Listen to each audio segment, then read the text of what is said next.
ഒരുപക്ഷെ ലോകത്തിലെ ഏറ്റവും വിലയേറിയ ഏറ്റവും ചെലവേറിയ ഉപഗ്രഹം അതിന്റെ വിക്ഷേപണത്തിന്റെ ആദ്യഘട്ടങ്ങൾ ഇതാ പൂർത്തിയാവുന്നു. അതിന്റെ തത്സമയ ദൃശ്യങ്ങളിലേക്ക് നമ്മൾ നേരെ പോവുകയാണ്. നൈസർ എന്ന നാസയുടെയും ISROയുടെയും സംയുക്ത സംരംഭം അതിന്റെ വിക്ഷേപണത്തിന്റെ ആദ്യഘട്ടം ഇവിടെ ആരംഭിച്ചിട്ടുണ്ട്. 18 മിനിറ്റിനകം ഭ്രമണപഥത്തിൽ എത്തിക്കാനുള്ള ശ്രമങ്ങളാണ് ഇപ്പോൾ നടക്കുന്നത്. ദൃശ്യങ്ങളിൽ കാണുന്നത് പോലെ ആദ്യഘട്ടത്തിൽ ഇപ്പോൾ GSLV F-16 എന്ന ഇന്ത്യയുടെ ISROയുടെ കരുത്തുറ്റ റോക്കറ്റ് ഉപയോഗിച്ചുകൊണ്ട് നൈസർ എന്ന ഉപഗ്രഹത്തെ ഭൗമ നിരീക്ഷണ ഉപഗ്രഹത്തെ വിക്ഷേപിച്ചിരിക്കുന്നു. അതിന്റെ ആദ്യഘട്ടം ഇപ്പോൾ പൂർത്തിയാവുന്നു. വളരെ പെട്ടെന്ന് തന്നെ അടുത്ത ഘട്ടത്തിലേക്ക് കാര്യങ്ങൾ പോകുന്നു. പ്രൊപ്പൽഷൻ കൃത്യമായി പ്രവർത്തിക്കുന്നു എന്ന വിവരം ഇപ്പോൾ ISRO ശാസ്ത്രജ്ഞർ പങ്കുവെക്കുന്നുണ്ട്.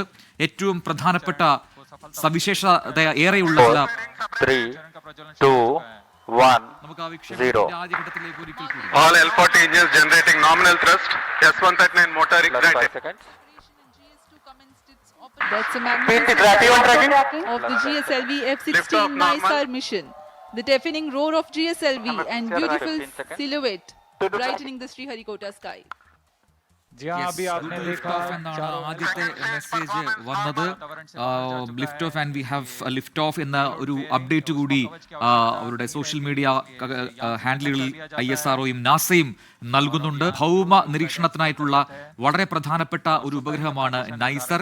NASA ISRO synthetic aperture radar എന്നതിന്റെ ചുരുക്കപ്പേരാണ് നൈസർ. കഴിഞ്ഞ 10 വർഷത്തിലധികമായി ഇതുമായി ബന്ധപ്പെട്ട പ്രവർത്തനങ്ങളിൽ ഏർപ്പെടുകയായിരുന്നു നാസയുടെയും ISROയുടെയും ശാസ്ത്രജ്ഞർ. അങ്ങനെ 10 വർഷത്തിലധികം സമയമെടുത്ത് നിർമ്മിച്ച നൈസർ എന്ന ഉപഗ്രഹത്തെയും വഹിച്ചാണ് നമ്മൾ ദൃശ്യങ്ങളിൽ കാണുന്നത് പോലെ ഇന്ത്യയുടെ ISROയുടെ കരുത്തുറ്റ റോക്കറ്റ് GSLV F-16 കുതിച്ചു വരുന്നത്.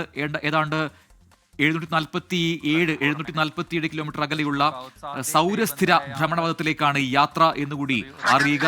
അവിടെയാണ് ഈ ഉപഗ്രഹത്തെ നിക്ഷേപിക്കേണ്ടത്. അവിടെയായിരിക്കും ഭൂമിയെ ചുറ്റിക്കറങ്ങി ഭൂമിയുടെ വിശദാംശങ്ങൾ നൈസർ ശേഖരിക്കുക. 5 വർഷത്തേക്കാണ് ഇതിനെ കമ്മീഷൻ ചെയ്തിരിക്കുന്നത്. 5 വർഷത്തേക്ക് ഇനി ഭൂമിയുടെ ഏറ്റവും സൂക്ഷ്മമായ ചലനങ്ങൾ, ഭൗമോപരിതലത്തിൽ ഉണ്ടാവുന്ന ഏറ്റവും സൂക്ഷ്മമായ ചലനങ്ങൾ, സെന്റിമീറ്റർ കണക്കിന് ആ തലത്തിൽ പോലുമുള്ള ചലനങ്ങൾ, മാറ്റങ്ങൾ കൃത്യമായി രേഖപ്പെടുത്താൻ ശേഷിയുള്ള റഡാർ ടെക്നോളജിയാണ് നൈസറിൽ ഉപയോഗിക്കുക. അതിൽ കൂടി ഒരു വളരെ പ്രധാനപ്പെട്ട സാങ്കേതിക വിദ്യ ആദ്യമായി ഉപയോഗിക്കുന്നു എന്ന പ്രത്യേകത കൂടിയുണ്ട്.